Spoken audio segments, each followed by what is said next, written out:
रोहित पवारांची युवा संघर्ष यात्रा पोलिसांनी नागपूरमध्ये अडवली। युवा संघर्ष यात्रा विधान भवनावरती धडकणार होती आणि यावेळी बॅरिकेड तोडून कार्यकर्त्यांनी आत घुसण्याचा प्रयत्न केला। काही कार्यकर्त्यांना पोलिसांनी ताब्यात घेतलं। दिशा सालियान मृत्यू प्रकरणामध्ये चौकशीसाठी एसआयटी स्थापन करण्यात आली। राज्य सरकारच्या आदेशानंतर एसआयटीची स्थापना करण्यात आली।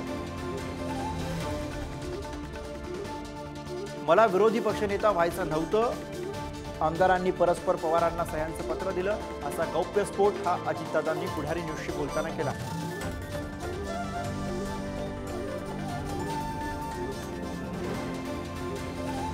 अजित पवार धादांत खोटं बोलतायत अशी प्रतिक्रिया जितेंद्र आव्हाड यांनी अजित पवारांच्या गौप्यस्फोटावरती दिली।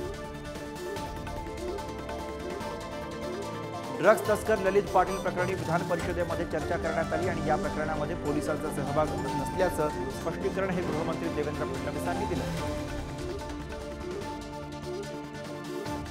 ललित पाटील प्रकरणी कोणालाही पाठीशी घालणार नाही, या प्रकरणामध्ये आणखी गौप्यस्फोट करणार असं वक्तव्य देवेंद्र फडणवीसांनी केलं। ललित पाटील ड्रग्स प्रकरणावरून ठाकरेंच्या शिवसेनेचे आमदार अनिल परब यांनी विधान परिषदेमध्ये संताप व्यक्त केला। मुंबईमध्ये लहान मुलांना सुद्धा ड्रग्स घेताना पाहिले असं वक्तव्य त्यांनी यावेळी केलं। राज्य मागासवर्ग आयोगाचे अध्यक्ष आनंद निरगुडे यांनी पदाचा राजीनामा दिलाय। आयोगाच्या कामामध्ये सरकारी हस्तक्षेप होत असल्याचा त्यांनी आरोप केला। राज्य मागासवर्ग आयोगामध्ये कोणते मंत्री हस्तक्षेप करत आहेत असा सवाल आयोगाच्या अध्यक्षांच्या राजीनामा प्रकरणावरून उद्धव ठाकरे यांनी सरकारला विचारला। राज्य मागासवर्ग आयोगाच्या अध्यक्षांच्या राजीनाम्याची माहिती सरकारनं लपवून ठेवली असा आरोप विरोधी पक्षनेते विजय वडेट्टीवार यांनी केला। तर आयोगाच्या राजीनामा सत्रावरती सरकारनं अधिवेशनामध्ये स्पष्टीकरण द्यावं अशी मागणी सुद्धा त्यांनी केली आहे। मागासवर्ग आयोगाच्या अध्यक्षांचा राजीनामा हे सरकारचं अपयश आहे अशा शब्दांमध्ये शरद पवार गटाचे नेते जयंत पाटील यांनी सरकारवरती टीका केली आहे। राज्य सरकारच्या दबावातून आयोगाच्या अध्यक्षांनी राजीनामा दिला अशी टीका शरद पवार गटाचे नेते जितेंद्र आव्हाड यांनी केली। विनोद पाटील यांनी राजीनामा देणाऱ्या मागासवर्ग आयोगाच्या सदस्यांवरती टीका केली आहे। राजीनामा देणाऱ्या सदस्यांच्या नियुक्त्या राजकीय असल्याचं त्यांनी म्हटलंय। हिंगोलीच्या सेनगाव तालुक्यामधील गोरेगाव इथल्या कर्जबाजारी शेतकऱ्यांची शेतकरी रविकांत तुपकर यांनी भेट घेतली आणि यावेळी रविकांत तुपकरांनी सरकारला 7 दिवसांचा अल्टिमेटम दिलाय। शेतकऱ्यांनी बँकेचे कर्ज फेडण्यासाठी अवयव विक्रीसाठी काढले होते। सरकारकडून शेतकऱ्यांची पिळवणूक सुरू आहे अशी टीका सुनील प्रभू यांनी केली आहे। तसंच सरकारनं दुधाला योग्य भाव द्यावा अशी मागणी सुद्धा त्यांनी केली। अहमदनगर जिल्ह्यामधील शिर्डी इथं दूध दरवाढ आणि कांदा निर्यात बंदी अशा विविध मागण्यांसाठी आंदोलन करण्यात आलं। त्यावेळी सरकार विरोधात घोषणाबाजी करण्यात आली। मुंबई महापालिकेच्या आर्थिक परिस्थितीबाबत ऑडिट केलं जाणार आहे असं वक्तव्य मंत्री उदय सामंत यांनी केलंय। 25 वर्षांमधील मुंबई पालिकेच्या ऑडिटरवरती काही सदस्यांनी शंका उपस्थित केली आहे असंही ते म्हणाले।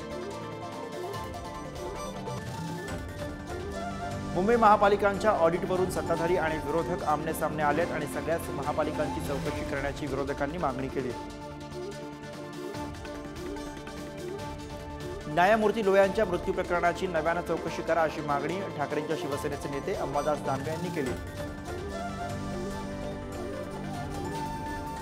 खारघर इथल्या महाराष्ट्र भूषण पुरस्कार प्रदान कार्यक्रमाला सरकारनं महानगरपालिकेची परवानगी घेतली नव्हती अशी धक्कादायक माहिती आरटीआय अधिकाऱ्यांमधून समोर आली आहे। या कार्यक्रमातील ढिसाळ नियोजनामुळे श्री सदस्यांचा मृत्यू झाला होता।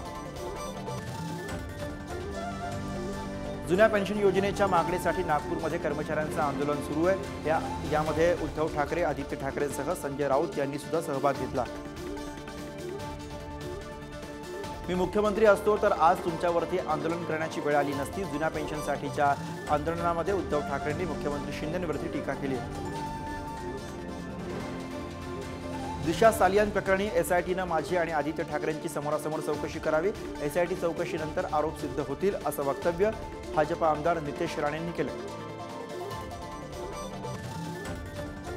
आदित्य ठाकरे यांची बदनामी करण्याचा प्रकार सुरू आहे। सालियान प्रकरणी जी चौकशी करायची ती करा, आम्ही याला भीक घालत नाही, अशा शब्दांमध्ये संजय राऊतांनी सरकारवरती टीका केली। विधान भवन परिसरामध्ये विरोधकांनी आरोग्यमंत्री तानाजी सावंत यांच्या विरोधात आंदोलन केलं। राज्यातील आरोग्य स्थितीवरनं विरोधक आक्रमक झाले। सोलापूरमध्ये दूध दरवाढीसाठी स्वाभिमानीनं अनोखं आंदोलन केलं। दुग्ध विकास कार्यालयामध्ये अधिकाऱ्यांना आणि कर्मचाऱ्यांना कार्यालयातच कोंडून संताप व्यक्त करण्यात आला। सरकारी कर्मचारी जुन्या पेन्शन योजना लागू करण्यासाठी सरकारकडे मागणी करतात। मागणी पूर्ण होत नसल्यानं कर्मचाऱ्यांनी विधान भवनावरती धडक मोर्चा काढला। यावेळी एकच मिशन जुनी पेन्शनचा नारा देण्यात आला। प्रकल्पग्रस्तांच्या प्रलंबित मागण्यांसाठी अमरावतीमधून निघालेला पायदळ मोर्चा आज विधान भवनावरती धडकला। यावेळी नोकरीमध्ये 15% आरक्षण लागू करा अशा विविध मागण्या करण्यात आल्या। 1ली ते 8वी पर्यंत शिकणाऱ्या शिक्षकांना स्टार्स प्रकल्प अंतर्गत अध्ययन प्रक्रियेचं व्यवस्थापन आणि मूल्यमापन विषयाचं प्रशिक्षण सुरू केलंय। शालेय शिक्षण विभागाच्या वतीनं हे प्रशिक्षण देण्यात येत आहे।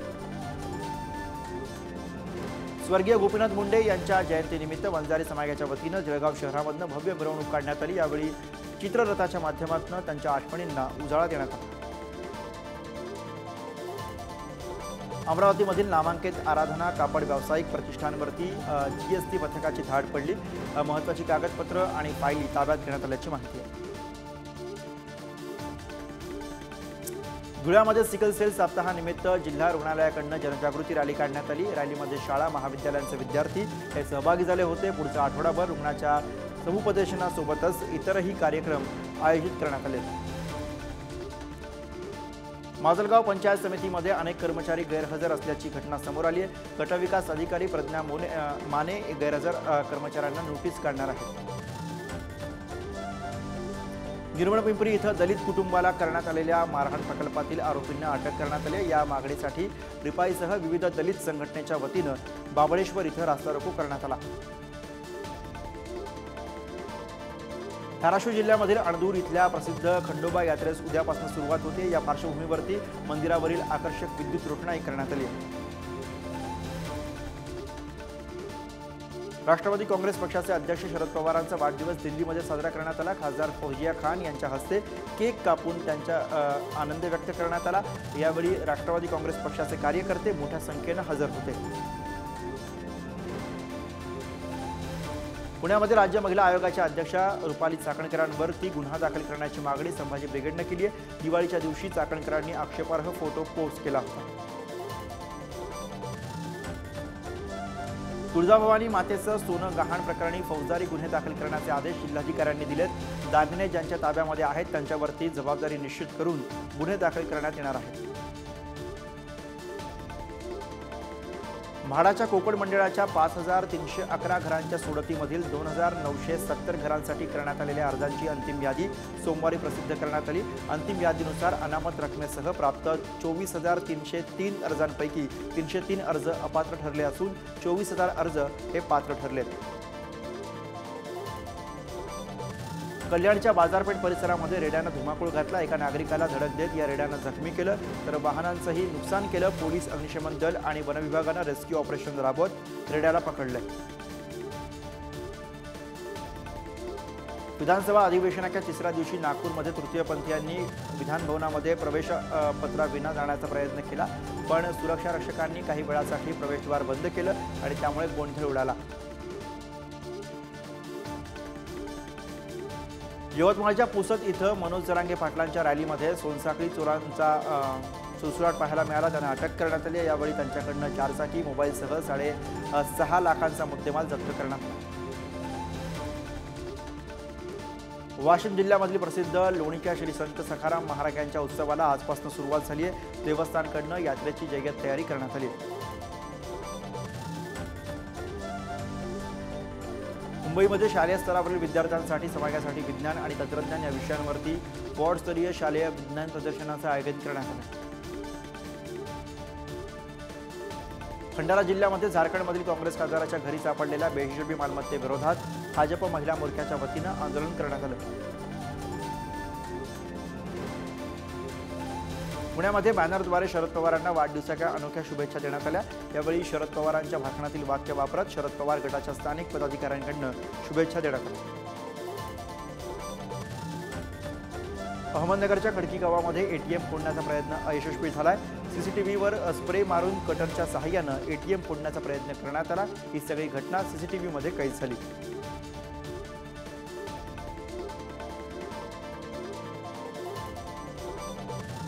बदलापूरमध्ये शरद पवारांच्या वाढदिवसानिमित्त व्यक्तिचित्र स्पर्धेचं आयोजन करण्यात आलं होतं। विद्यार्थ्यांनी यावेळी शरद पवारांचं व्यक्तिचित्र साकारलं। या स्पर्धेमध्ये 83 विद्यार्थी सहभागी झाले होते।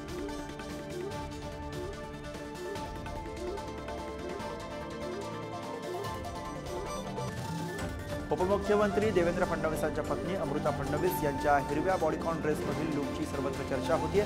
अमृता फडणवीस यांनी स्काय आयलँडच्या प्रदर्शनाला हजेरी लावली होती। गोपीनाथ मुंडे यांच्या जयंतीनिमित्त अंबड तालुक्यामधील वडीगोद्रीमध्ये समर्थकांनी भव्य मिरवणूक काढली। मिरवणुकीमध्ये नागरिक मोठ्या संख्येनं सहभागी झाले होते।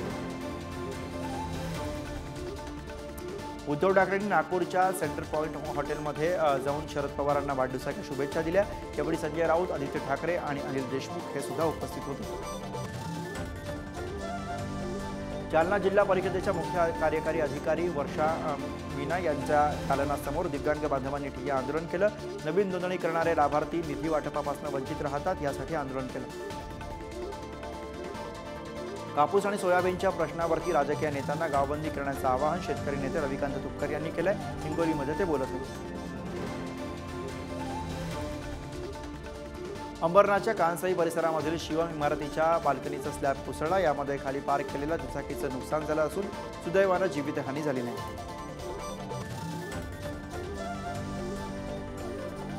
धुळ्यामधील ग्रामीण डाक सेवकांनी संप पुकारला। 8 तासांचं काम द्यावं तसंच जुनी पेन्शन योजना लागू करावी अशा मागण्यांसाठी निदर्शनं केली। मुंबई महापालिका प्रशासनानं आता AQI मॉनिटरिंग स्टेशनचं स्थान बदलण्याचा निर्णय घेतला। याशिवाय AQI बाबत अचूक माहिती मिळवण्यासाठी सेन्सर बसवण्याचा निर्णय घेण्यात आलाय। हवेतली प्रदूषणाची अचूक माहिती मिळण्यासाठी हा निर्णय घेण्यात आला। मुंबईमधल्या झोपडपट्ट्या स्वच्छ करण्यात येणार आहेत आणि यासाठी पालिकेच्या 4 विभाग कार्यालयातील सफाई कामगार दर शनिवारी एकत्र येऊन टप्प्याटप्प्यानं स्वच्छता करणार आहेत। बेस्टच्या स्वमालकीच्या ताफ्यामध्ये घट झाली आहे। बेस्टच्या स्वमालकीच्या फक्त 1189 बस शिल्लक राहिल्याचं समोर आलंय। दरम्यान प्रशासनानं स्वमालकीच्या बसची संख्या वाढवण्याची मागणी कामगार संघटनांनी केली।